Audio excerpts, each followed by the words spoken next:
The news in detail.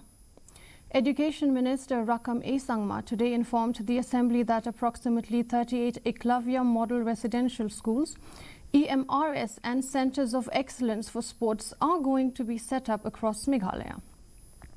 Replying to a query, Sangma stated that the proposals for EMRS and Sports Excellence Centres over the past 2 years are yet to receive approval from the Government of India. Because, sir, as of now, sir, the Government of India has already, the first sanction is for Eklavya Model Residential School only first. Sir. And as already replied, Center of Excellence and other companies, we are awaiting the approval of the Government of India. Sir.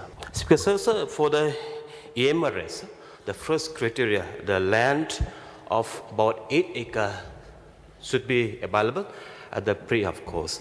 And so for the others, for the other component, I don't have information right now with me, sir. But as said, sir, after the completion of all this project EMRS first, sir, the second stage for COE and others component will be moved on, sir.